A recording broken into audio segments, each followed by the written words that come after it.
প্রিয় ছাত্রছাত্রীবৃন্দ, তোমাদের সকলের প্রীতি ও শুভেচ্ছা জানিয়ে আজকে তোমাদের একটি নতুন টপিক শুরু করতে যাচ্ছি। সেই টপিকটির নাম হলো সুইটেবল ওয়ার্ডস অর ফ্রেজেস। এটা হলো ইংলিশ সেকেন্ড পেপারের 3 নম্বর প্রশ্ন। তোমরা জানো যে ইংলিশ সেকেন্ড পেপারের 60 নম্বরের গ্রামার আছে, তার ভিতরে একটি গ্রামার রাইটিংয়ের নাম হলো সুইটেবল ওয়ার্ডস অর ফ্রেজ। এটি কোশ্চেন নাম্বার 3। এখানে সুইটেবল মানে উপযুক্ত, ওয়ার্ডস মানে হলো শব্দ, ফ্রেজ মানে হলো বাগধারা। তোমরা সবাই জানো এটা। এই সুইটেবল কথাটার কথা যখনই আসে তখনই একটু এসে যায় যে সুইটেবল মানে হলো উপযুক্ত জায়গায় একটা এই শব্দগুলা বা ফ্রেজগুলো তোমরা বসাও। তো প্রশ্ন ধরনটা কেমন হয়, কীভাবে প্রশ্নটা লিখতে হয়, করতে হয়, আমি এ ব্যাপারে আলোচনা করব। তো তার আগেই তোমাদের প্রশ্নটা সম্বন্ধে একটু ধারণা দিই। এই প্রশ্নটা ঠিক এই যে তোমরা অনেকেই লক্ষ্য করতেছো যে এখানে দেখো লেখা আছে যে complete the sentence with suitable words, phrases or words given in the box. তার মানে এই বক্সটাতে তোমরা লক্ষ্য করো যে এই বক্সটাতে তোমাদের 1, 2, 3, 4, 5, 6, 7, 8, 9, 10টা সুইটেবল ওয়ার্ডস আছে। Words, if word, it word, তারপরে দেয়ার, এই 3টে এখানে ওয়ার্ড। বাকিগুলো হলো let alone, as if, as soon as, would rather, had better, what's like, there. So এইগুলা শব্দগুলো হলো, এগুলাই হলো অর্থাৎ এই বক্সের ভিতরে যে শব্দগুলো দেওয়া আছে, যে ক্লুগুলোকে বলি, এগুলাই হলো সুইটেবল ওয়ার্ডস আর ফ্রেজেস।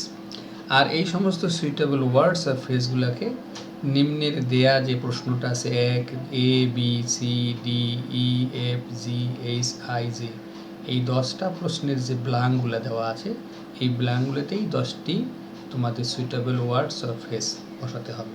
তবে এখানে খেয়াল রাখার বিষয় আছে, সেটা হলো যে কোনো সময় এই সুইটেবল ওয়ার্ডগুলো 10টা থাকে, আবার কোনো সময় 12টাও থেকে থাকে। তো লাকিলি আমাদের এখানে 10টা আছে। তা 10টার ভিতরে এখানে 10টা প্রশ্ন দেওয়া আছে, 10টা সুইটেবল ওয়ার্ডস আর ফ্রেজে দেওয়া আছে। তাই স্বাভাবিকভাবেই বুঝতে পারতেছো যদি একটা ভুল হয় তাহলে 2টা ভুল হওয়ার সম্ভাবনা আছে, কারণ প্রত্যেকটি ব্ল্যাঙ্ক, প্রত্যেকটি গ্যাপে এক একটা ওয়ার্ডস আর ফ্রেজ বসবে। তো আমরা এখন এগুলো কিভাবে লিখব এবং তার নিয়মগুলো কি, এ ব্যাপারে একটু আলোচনা করব। তো এখানে সর্বপ্রথমে আমি আলোচনা করতে চাই যে তোমাদের এই যে ক্লুগুলো যেটা দেওয়া আছে, যে ওয়ার্ডগুলো আছে, এগুলোর বাংলা অর্থ। এখানে ইফ দেওয়া আছে, তাহলে ইফ মানে হলো যদি। আর এই ইফ শব্দটি যখনই প্রসঙ্গে এসে যায় তখন ইফের সূত্র হলো 4টা। এই ইফের সূত্রগুলোর প্রসঙ্গে এসে যায়। তো ইফের সূত্র তোমাদের 4টা জানতে হবে। এরপরে অ্যাজ ইফ কমপ্লিটিং সেন্টেন্সে অ্যাজ ইফের প্রশ্ন আসে। অ্যাজ ইফ থাকলে কি হয়, অ্যাজ সুন অ্যাজ থাকলে কি হয়, ডানে বামে কি হয়, এটাও আমাদের জানতে হবে। হ্যাড বেটারের শর্ত কি, হ্যাড বেটার থাকলে পরবর্তীতে কি হয়, এইটা তোমাদের কাছে একটু অজানা। ওয়ার্ডস ড্যাশ লাইক অ্যান্ড দেয়ার, এটা হলো যে দেয়ারের পরে কি হয় এবং দেয়ারের শর্ত কি। আচ্ছা, তারপরে হ্যাভ টু, এটা অনেক সময় এটা আমরা জানি যে এটাকে বলা হয় মডাল অক্সিলারির মতো, যে হ্যাভ টুর পরে ভার্বের প্রেজেন্ট ফর্ম হয়। এরপরে উড রাদার, এটাকে বলা হয় কোরিলেটিভ, যেটাকে বলা হয় উড রাদার, তারপরে ড্যাশ ড্যাশ ড্যাশ একটা দেয়ার হয়। তো এগুলো জানতে হবে, জানার পাশাপাশি এর নিয়মগুলো কী। তো আমরা এখন সমাধানের দিকে যাই। তো এইখানে সমাধানের দিকে পরীক্ষার হলে ঠিক এভাবে তোমরা লিখবা। আমি একটু কনসাইজ করি নিই। সো এখানে দেখো যে প্রথমে দেয়া আছে, এটা আমি পাশে রেখে দিলাম। তো দেখো এখানে দেয়া আছে যে লেট অ্যালোন। এখন প্রশ্ন হল লেট অনের শর্ত কী, যেমন ইভ আছে, অ্যাজ ইভের শর্ত কী। অ্যাজ ইভ মানে জেনো, তো এই জেনো কথা অ্যাজ ইভ শব্দটার পরবর্তী সেটা সামজাংটি মুটে ব্যবহৃত হয়। অ্যাজ ইভের পরে যে ভার্বটা সামনে, আগে যে ভার্ব থাকুক না কেন, পরবর্তী ভার্বটা সবসময় কী হয়, কোনো সময় হয় ওয়ার, কোনো সময় হয় হ্যাড, কোনো সময় মূল ভার্বের পাস্ট টেন্স হয়। তো আমরা একটা কমনলি জানি, আমি কিছু গ্রামারের একটু অংশ এখানে লিখে রেখেছি আর কি, তোমরা লক্ষ্য রাখো। তো এখানে কিছুটা যে অ্যাজ এই প্রথম যে নিয়মটা আমি লিখেছি, তোমরা দেখো একটু বোল্ড করে দিচ্ছি আমি, বোনটা একটু বড় করতেছি। হ্যাঁ, যে অ্যাজ ইফ এর পরে সাধারণত কোনো কোনো সময় এই ওয়ার হয়, কোনো সময় হ্যাড হয়, কোনো সময় নিউ হয়। এখন কখন কি হয় এটা একটু জানার প্রয়োজন আছে। তো এটা হ্যাঁ, তো এখানে তাহলে এখানে ওয়ার পরে হ্যাড হয়, তারপরে কোনো সময় নিউ হয়। তা আমরা এখন জানি তাহলে অ্যাজ ইফ কোথায় বসবে। আমরা প্রশ্নটাতে আসলাম, এখানে দেখতে পাইতেছি যে এই যে একটা শব্দ দেয়া আছে, দেখো তোমরা এই যে সি নম্বরটা দেখো, don't behave. Don't behave, behave কথাটা প্রেজেন্ট ফর্ম, বাট পরবর্তীতে একটা শব্দ দেওয়া আছে নিউ। সুতরাং এখানে সি নম্বরে অ্যাজ ইফ ব্যবহৃত হবে। আমি এই সি নম্বরে অ্যাজ ইফ লিখতেছি। অ্যাজ ইফ কথাটা আমি আর এখান থেকে কপি করে নিলাম, নিয়ে তাহলে সি নম্বরে বসালাম। এখানে হলো অ্যাজ ইফ, তাহলে অ্যাজ ইফ ব্যবহৃত হলো। অ্যাজ ইফ, অ্যাজ ইফ কথাটা ব্যবহৃত হলো। তাহলে একটা প্রশ্নের অ্যান্সার আমরা করলাম। তো অ্যাজ ইফ চলে গেল। এরপরে আসো আমরা এই উড রেদার। উড রেদার এমন একটি শব্দ, এই উড রেদারটার পরে সবসময় উড রেদার, এটাকে বলা হয় কোরিলেটিভস। উড রেদার আমি এটা পেস্ট করলাম, পেস্ট করে এখানে উড রেদারের পরে সবসময় উড রেদারের পরে হয় দেন, THAN, দেন কথাটা ব্যবহৃত হয় উড রেদারের পরে। তো আমরা যদি একটু লক্ষ্য রাখি তাহলে একটু দেখো যে এই উড রেদার ড্যাশ ড্যাশ, হ্যাঁ এটা একটু বোল্ড করে নিই। তাহলে উড রেদার ড্যাশ ড্যাশ ড্যাশকে দেন হয়। তাহলে উড রেদার থাকলেই পরে একটা দেন থাকার সম্ভাবনা একেবারেই খুব বেশি, তোমরা লক্ষ্য রাখবা। আমরা এগুলোতে দেখি, দেখলাম এই যে দেখো ডি নম্বর প্রশ্নটাতে এখানে যে উড রেদার দিয়ে দেখো এই যেখানে একটা দেন ব্যবহৃত আছে। তাহলে এখানে যদি দেন হয় তাহলে ডি নম্বরতে অবশ্যই উড রেদার ব্যবহৃত হবে। তা আমি উড রেদারটা এখানে পেস্ট করলাম, এই উড রেদার পেস্ট করলাম। উড রেদার, তাহলে উড রেদার হলো। তাহলে দুইটা চলে গেল। তাহলে একটা আমি অ্যাজ ইফ ব্যবহার করলাম, একটা উড রেদার ব্যবহার করলাম। এরপরে আসো দেয়ার। যে দেয়ার, এই দেয়ারের শর্ত কী? দেয়ার সাধারণত এটা হলো যে সমস্ত সাবজেক্টে ইম্পার্সোনাল সেন্টেন্সগুলোতে এই যে পার থাকে তখন এটা দেয়ার ব্যবহৃত হয়। আমার মনে হচ্ছে এখানে বোধহয় নিয়ম আমি একটা লিখে রেখেছি, দেয়ার। আচ্ছা, would rather I know if as soon as there এর পরে এই যে দেয়ার, আমি এখানে একটা নিয়ম লিখে রেখেছি, দেখো এই রুল নম্বর এটা, হ্যাঁ এটা ভুল করেছি। সাধারণত দেয়ার এই তোমাদের এই সেন্টেন্সে রুল, এটা খেয়াল রাখতে হবে যে এই উড যে দেয়ার এর পরে সাধারণত দেয়ারের পরে কোন সময় হয় ইজ, এটা ভুল ছিল, কোন সময় হয় আর, কোন সময় হয় ওয়াজ, কোন সময় হয় ওয়ার, আবার কোন সময় এখানে গোজ ব্যবহৃত হয়। তাহলে এখানে কখন হয় আর, বহু বচন থাকলে আর হবে, এক বচন থাকলে ইজ হতে পারে, আবার এখানে ওয়াজ হবে ওয়ার, তারপরে গোজ হবে। ইত্যাদির পরে সাধারণত পরে সাধারণত গোস বসে, এটা আসলে ইত্যাদি বসে। তাহলে আমরা এখানে ইজ আর ওয়াজ ওয়ার, বহু বচনে ওয়াজ ওয়ার আর হয়, আর ওয়ার আর এক বচনে হয়। তা আমরা একটু আসি তাহলে এখানে দেখি একটু। তাহলে এখানে দেখো এফ নম্বরটা, দেয়ার আর মেনি রিভার্স, আর এখানে শর্ত থাকলো এরপরে নাউন ব্যবহৃত হয়। নাউন এই যে আর এবং ওয়ার থাকবে এবং তারপরে নাউন ব্যবহৃত হবে। আমি কথা নিয়মটা লিখিনি, তাহলে এখানে বুঝতে পারছি যে নাম্বার এতে দেয়ার হবে। আমি দেয়ারটা কপি করে নিলাম এখান থেকে, কত নম্বর এফ, এফ এ দেয়ার বসালাম।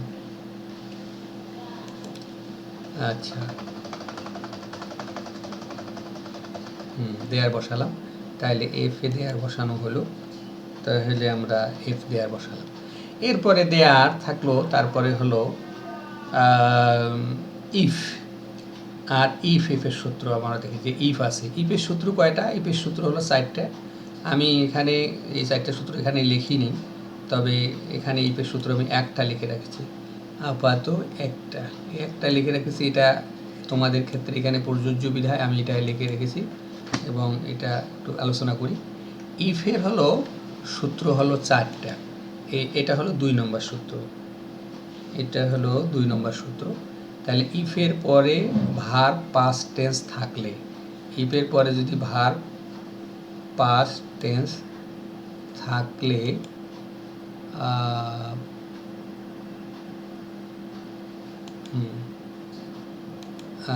ফার্স্ট টেন্স থাকলে, পাস্ট টেন্স থাকলে উহার পরে সাবজেক্ট হবে উড, কুড, মাইট অথবা ভার্ব প্রেজেন্ট ফর্ম হয়। তাহলে উহার পরে সাবজেক্ট হবে, ভার্ব প্রেজেন্ট ফর্ম হবে। তাহলে এখানে এইটা দরকার আছে বিধায় যান ইফের পরে এই যে দেখো, কেন উদাহরণটাও দেখো, লক্ষ্য রাখো তোমরা। উদাহরণটা আমি এখানে পেস্ট করছি, তো এইটা একটু লক্ষ্য রাখো যে তাহলে ইফের পরে ভার্ব, ইফের পরে ভার্বটা হলো পাস্ট টেন্স, নিউ কথাটা পাস্ট টেন্স, এই জন্য সাবজেক্টের পরে যে উড এসে, উড, ভালো, টেলিফোনিং।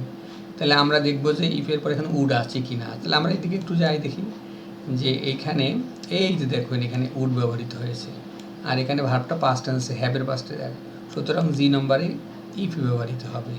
তাহলে আমরা জি নম্বরে ইফ দিতে পারি, ইফটা জি নম্বরে আমরা ইফ দিই, ইফ দিলাম। আচ্ছা, তাহলে জি নম্বরে ইফ বসালাম। এরপরে আসো অ্যাজিভ গেল, as should, would, rather, have to, had better. আচ্ছা, ওয়ার্ডস লাইক, আমরা লেট অ্যালংয়ের ক্ষেত্রে আসি। এই যে লেট অ্যালং শব্দটা, এটা আচ্ছা, লেট অ্যালং কোথায় ব্যবহৃত হয়? লেট অ্যালং নিয়মটা আমি লিখে রাখিনি, এখানে লিখবো পরে। তো আমরা লেট অ্যালংয়ের একটা শর্ত হলো, লেট অ্যালং থাকলে তার আগের শব্দটার চেয়ে পরের শব্দটার গুরুত্বটা বেশি হয়। তো এই যেমন হলো, আমরা একটা উদাহরণ দিতে পারি, যে একটা উদাহরণ এই জাতীয় লিখতে পারি যে আমি লেট অ্যালং শব্দটা এখানে পেস্ট করলাম। লেট অ্যালং, এই লেট অ্যালংয়ের আগের শব্দটা আমি লিখলাম third division, 3RD, third division, DIVISION, third division, third division. Let অ্যালংয়ের পরে তখন কথাটা হবে এই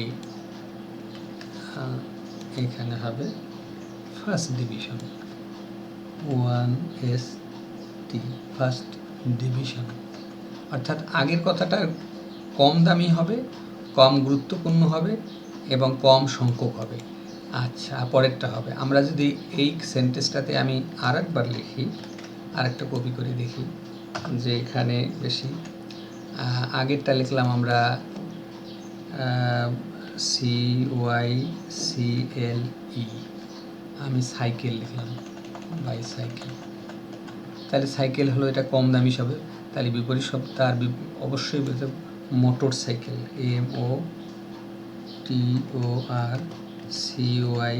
MOTORCYCLE। তাহলে অবশ্যই পরেরটা হলো মোটর সাইকেল, লেট অ্যালংয়ের পরে। আগেরটা হলো সাইকেল, পরেরটা হলো মোটর সাইকেল। অর্থাৎ লেট অ্যালং শব্দটার আগের সবসময় কম দামি ব্যবহৃত হয়, কম সংখ্যক ব্যবহৃত হয়, কম গুরুত্বপূর্ণ। পরেরটা অবশ্যই বেশি গুরুত্বপূর্ণ হয়, বেশি দামি হয়, বেশি সংখ্যক হয়, বেশি দামি হয়। তাহলে আমরা এই জাতীয় তার লেট অ্যালংটা আমরা একটু দেখি, লক্ষ্য করি। 1 নম্বর, I met him 10 years ago, আমি তার সঙ্গে সাক্ষাৎ করেছি 10 বছর আগে। I can hardly recall, recall মানে হলো হিজ নেম, তার নামটাই স্মরণ করতে পারছি না, আবার অ্যাড্রেস তো প্রশ্নই আসে না। তাহলে 1 নম্বরটাতে আমরা ব্যবহার করতে পারি লেট অ্যালং, যে তার নামই স্মরণ করতে পারতেছি না, আর সেখানে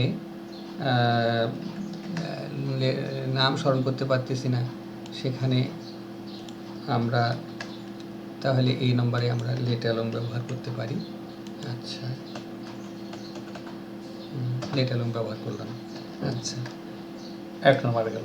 এরপরে আমরা আসবো, তাহলে বাই দিস টাইম আমরা 1 2 3 4 5 6 5টা করেছি, আর বাকি 5টা বাকি আছে এখনও। আমরা এটা একটু আবার সমাধান করব। কি আছে এরপরে?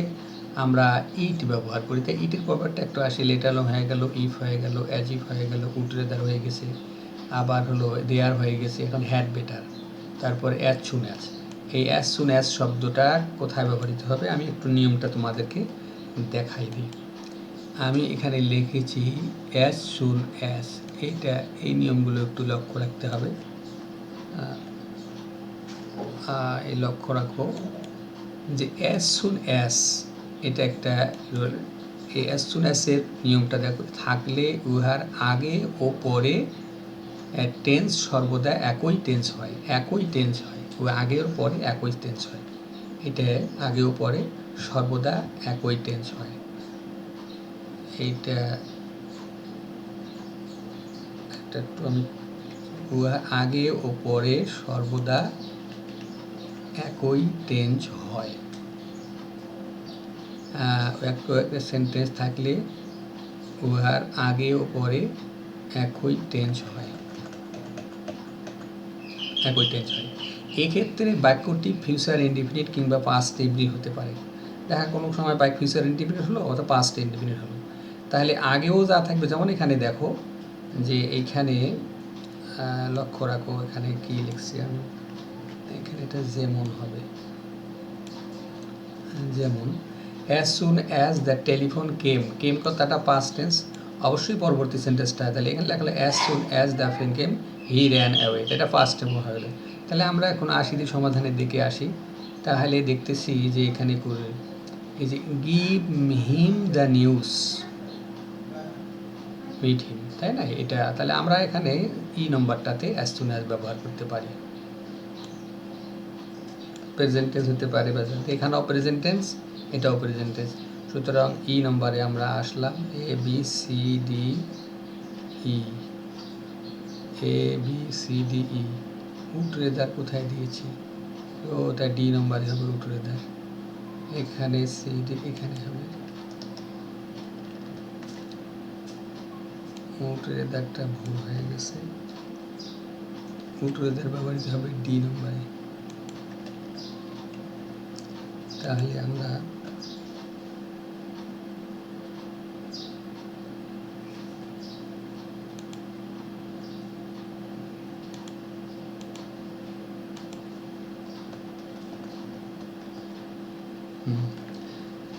তাহলে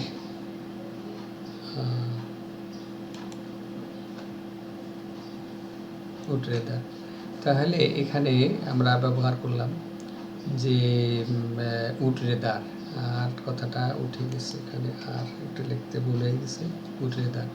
তাহলে এক গেল, বি গেল, বি, এখন বি নম্বরটা বাকি আছে। বিতে কি বসবে? এ মেনি ইয়ার্স, এখানে ইট ব্যবহৃত হবে। ইটের পরে আচ্ছা, এটার নিয়মটা ঠিক দেয়ারের মতো, এখানে ইট ব্যবহৃত হবে।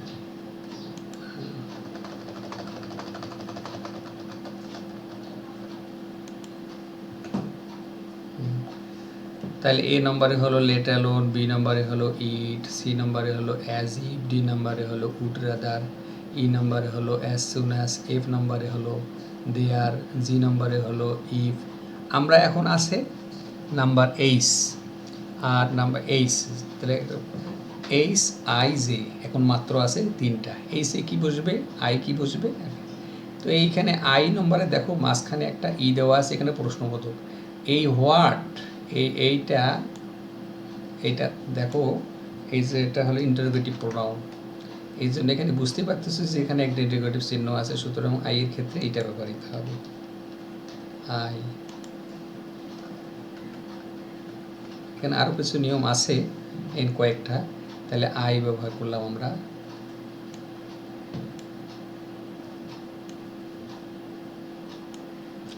তো আই ব্যবহার হলো। এখন আমরা এই আসবো, আর দুইটা আছে, দুইটা কি বসবে?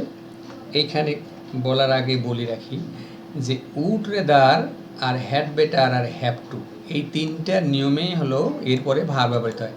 হ্যাভ টুর পরেও ভাব ব্যবহৃত, হ্যাভ টুর ব্যাপারে ভাব ব্যবহৃত হয় প্রেজেন্ট ফর্ম, আর হ্যাড বেটারের পরেও ভাব ব্যবহৃত হয় প্রেজেন্ট ফর্ম। এখানে শর্ত হলো যে হ্যাভ টু, হ্যাড বেটার কথাটা আর দুইটাই একই উত্তর বহন করে। তারপরে হলো যে কাজটা না করলে ক্ষতির সম্ভাবনা থাকে সেটাতে এই হ্যাড বেটার ব্যবহৃত হয়, তাই না? তাহলে এই হ্যাড বেটার কথাটা, এখন আমরা এই হ্যাড বেটারটা আমি কপি করলাম, করে তারপর কী হয় দেখো। তাহলে এই দেখো নাম্বার এই জন্য you had consult with the doctor. Consult with the doctor দেখতে হবে তোমাকে condition of your health, day to day health.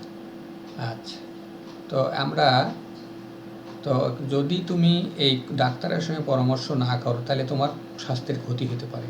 তা যে কাজটাতে ক্ষতির সম্ভাবনা থাকে সেখানেই হ্যাড ব্যবহৃত হয়। তো এই জন্য আমরা এখানে হ্যাড বেটারটা ব্যবহার করব, হ্যাড বেটার। তাহলে থাকলো একটা, সর্বশেষে থাকলো হ্যাভ টু মানে বাধ্যবাধকতামূলক, অবশ্যই তোমাকে করতে হবে। Time is over, time over হলে তোমাকে এখন যেতেই হবে, এটা তবে এখানে একটু সমস্যা হয় অনেকের ক্ষেত্রেও, একটু মতৈক্য হয় না, এখানে মতদ্বন্দ্ব থেকেই যায় যে কোনো সময় আমরা এটা সঠিক একমত হতে পারি, কোনো সময়, তবে এখানেও ব্যবহার করা যেতে পারে। তো এইখানে এই সমস্ত ফ্রেজগুলোর শব্দ অর্থ জানতে হবে এবং তার ব্যবহার জানলেই প্রশ্নটা হয়।